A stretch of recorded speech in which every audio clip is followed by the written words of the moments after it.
Hello everybody, and welcome back to my channel for some more ill behaviour. Right, as I previously mentioned in my videos before, I was expecting some more items to turn up to have a look at, and this is one of them. This is the Bug 6. It says here it's a entry-level RTF racing drone for brushless motors, 1806 1800 kV. So yeah, not the most powerful, but then again it's an entry level one, so you know you wouldn't expect it to be overly powerful. It's got a 4-in-1 ESC and 2.4 gigahertz two-way communication, so when the battery, for example, when the battery on this runs low, you will get a signal, a beeping sound from your transmitter, and vice versa. If the battery strength runs out on your transmitter, that will also beep too. This model comes with the MJX C5830 camera, which you have to install yourself. That's only 3 screws and a little power point to plug in. That's not a problem. And the D43 FPV monitor. So let's have a look and see what we get in the box. Okay everyone, so here's the contents of the box. We'll start off with a set of stickers, and you have the manual for the D43 5.8 gigahertz display screen, and as you can see it's all very well laid out with nice instructions. You have a quick start guide for the Bug 6, once again all very well laid out, and you have a more in-depth manual. Quite good English. Yeah, if you're learning to fly, yeah, I recommend you reading that one. Or certainly if you're learning to fly FPV wise, then yeah, certainly read it. Also in the box you have a USB charger, sorry, USB charging lead. This will be for your D43 screen. So you can charge that via your computer or via a wall charger, and that will charge your battery there. You have a set of spare props. This doesn't actually go with that. I think that comes from something, another transmitter, but this was in the box. It doesn't actually fit that transmitter, but never mind. So you have a spare set of props there. You have a prop removal tool, a spare set of rubber washers which go underneath your dome for your propellers, and yet another screwdriver. You have a 2-cell balance charger. So once again, this is via USB, fits into there, and that will charge your battery via the balance port. If you have a Turnigy Acca cell, for example, you could charge it off that using an XT30 connector. Okay, so that's that. Let's get on to the transmitter. Very good transmitter this. Yeah, it's a bit smaller than most, but it fits quite well into my hand. Let's just go over the functions. To quickly refer to my manual. Okay, so as you can see, this is not altitude hold. So the throttle once down will mean the engines will turn off eventually, although by a long press there you can turn them off there as well. This button will also unlock the motors to start. This is your high and low rates. There are only 2 rates with this this quad. The low rates, very docile. If you've got high winds, you'll probably need to go into high rates, which is a bit more agile but not overly so. This is your flip button. In order to make the drone flip in whatever direction, you press and hold and direct your stick in the direction you wish to make the flip. So forward, back flip, right flip, left flip. Right, so we've got, yeah, that's a normal, so you've got your trim on here too. This will be, this is the trim for your yaw, and let's have a look. It says number 3 here. Oh, so apparently this doesn't do anything. It's reserved for new functions as and when, if they come in. This will be your button for your forward and your rear trim. And no, actually it's not. Yep, this also serves as the calibration button for your remote controller. That's if you need to do it, but it normally comes calibrated from the factory. Number 7, left and right trim. Okay, so there's no extra other buttons on there at all. Right, let's have a look at the quad, because very rarely do I tend to buy absolutely brand new quads. They tend to, I tend to let the new releases settle in, and any problems exposed can be dealt with. This one, although it's a very good flyer, I do notice there's an oscillation on the camera, and although I've balanced up every single propeller to near perfect, there's still an oscillation. So I think the problem is with the plastic motors. As everybody knows with this model, these bell housings are made of plastic, so I think there's an imbalance there. So what I might try and do at a later stage is use my laser pointer with a mirror and try and balance them that way. I'm going to have to do it with all 4 motors. Normally you would balance a motor singly. In order to do so, you'll need to desolder the other 3, then resolder them once you've balanced the motor you're working on. I'm not sure if I really want to do that at the moment. For the purposes of the video, I'm going to give it a test fly. You'll see the quality of the video, which is it's got some oscillation, it's got some jello in it, in fact.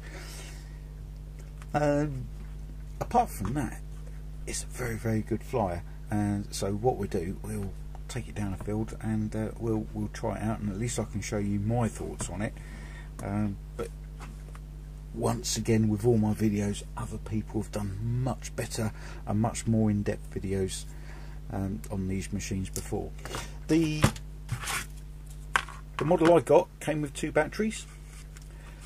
I do know that you could buy much bigger batteries with a longer flight time, which will still fit in the cradle. But for now, I'm quite happy to have the standard batteries. I've got 2 of them, so you know, and so it's a good amount of flight time for me. The camera we got here is the C8 5830 upwards, all the way up there and all the way down there. I'll probably be flying around there, so it means I will get a bit of propeller arc in the shot, but as I'll be travelling around or flying around roughly this sort of angle, that should be roughly level, but it's quite a wide field of view and quite a good quality as well.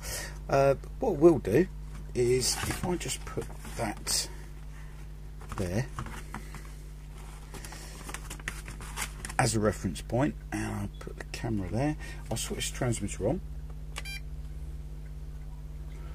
I'll switch the screen on, and you can see there's quite a lot of information that comes on there. It gives you the channel, it gives you the frequency there, and it gives you the RSSI, the signal strength. So right, okay, let's turn this on.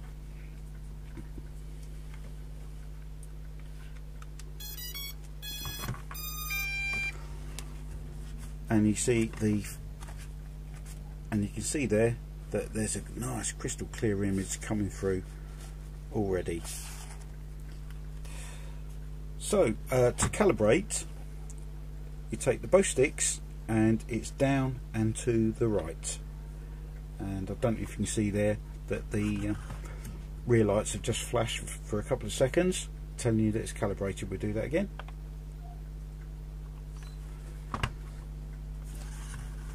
So that's all calibrated, ready to go. Right, so many people have already done reviews on this. I think the best thing to do is just go out and fly it, and you can see for yourself what my camera is doing. As I say, there's a bit of jello on there. What I've tried to do to eliminate the jello, I've used some silicone tubing and just, I don't know if you can see there, I've just used some silicone tubing just to try and reduce the jello. It's not gone away totally, but it's a little bit better than it was. I'm absolutely positive that the motors themselves are causing the jello. All these propellers have been balanced up and they're near enough spot on, every single one of them. So right, I'll be back, and well, I won't be back. We'll go out to the field and we'll fly it and assess its performance. I'm going to be using the Eachine EV100 goggles to record. I've also got my Eachine VRD2 goggles, and we'll record, give different versions of the same flight because they both record. So right, okay, we'll see you later. Thanks for watching. Bye for now. Hello everybody, and welcome once again for some more misbehaviour.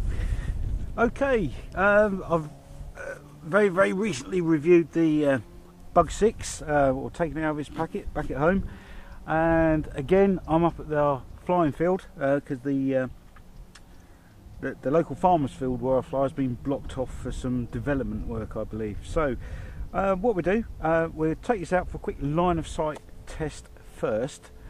I suspect I'm going to see some jello in the camera because of these plastic motors. I have ordered some metal brush motors, Bugs 5 I think, which apparently are exactly the same size, and with a little bit of soldering will go on and should improve the picture quality. So right, we start off in low rate, and we'll see how she does against this wind. It is sort of like coming and going. It's generally round about 10 to 15 miles an hour. Sometimes it goes down to about 5, but anyway, let's go out for a quick fly and we'll assess its performance. So here we go, unlock the motors.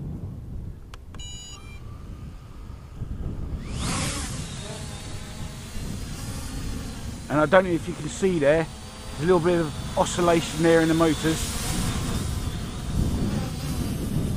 And it's fighting against that wind already.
put it into high rate. I think it's going to need it. Those lights are ever so bright, aren't they?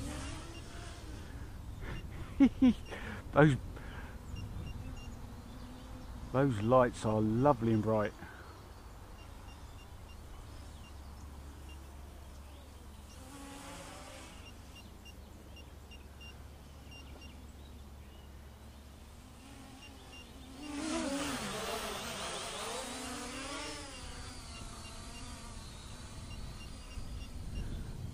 Let's just bring it back just for a second, and I will do a very, very quick punch test.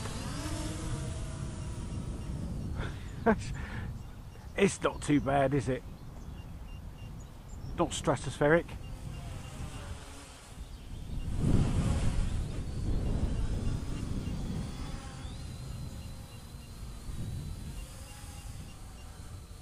Just a little funnel.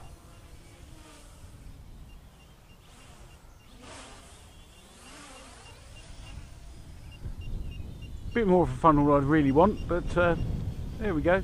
Right, I've got something beeping away here. I think it's the Ishin goggles. I have a funny feeling the battery's running low, so I won't do an FPV flight with these goggles. I'll just use that until they. But it is recording the footage anyway.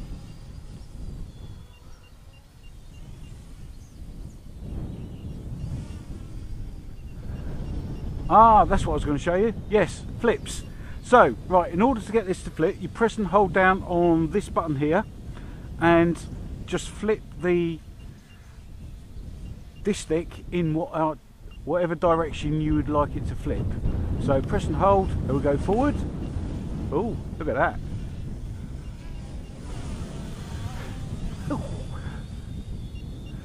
That was a bit much, that was.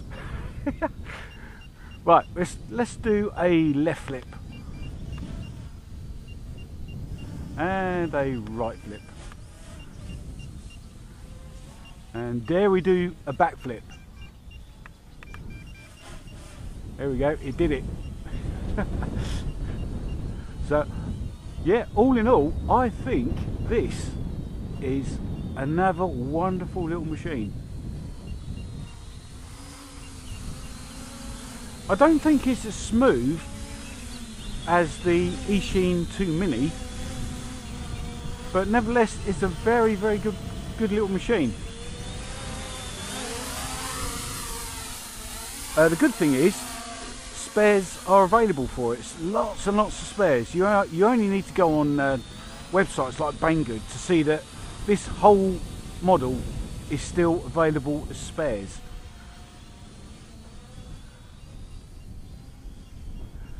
Yeah, nice, responsive, agile little flyer in rate 2, or high rate I should say. There's just two rates, low and high rate,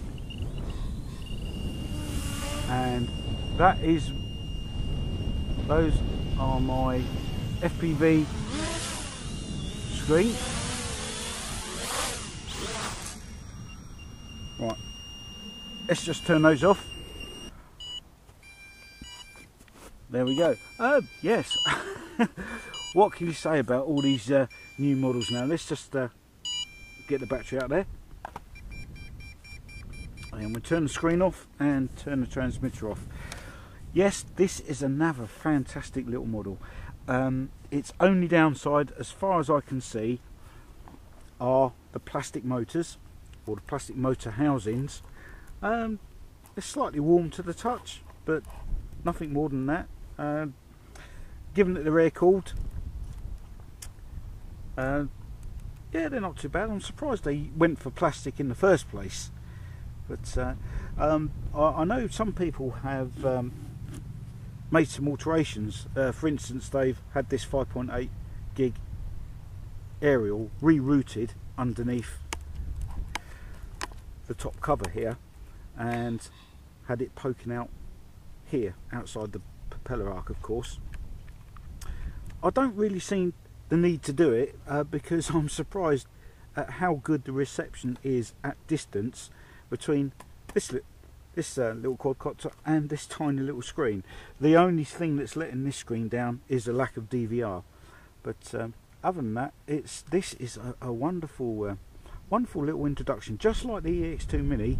A brilliant introduction to, well, people like me who want to get into FPV but don't want to spend too much money at the moment. A good feature I like about this is the movable camera and its wide field of view and the exceptionally bright headlights at the front, so even if you're at a distance, you can tell the orientation just in case you miss it.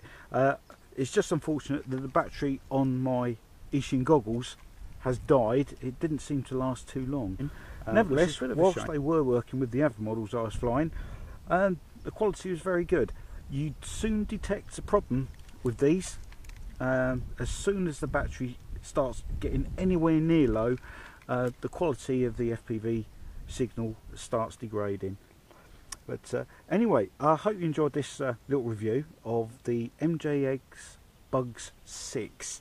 I thoroughly recommend it. Personally, I've got other motors for this coming. I think it's from the Bugs 5, which happen to be exactly the same. It will be just a matter of maybe snipping the wires here and resoldering them on there. As far as I'm aware, all these mountings are exactly the same for that motor, and hopefully that will improve the jello on this particular model. But as I said before, I'll download any footage that I've got from me, including my head cam, the VRD2, and if it's managed to record it, which I doubt, the VR 100, or yeah, the 100 goggles.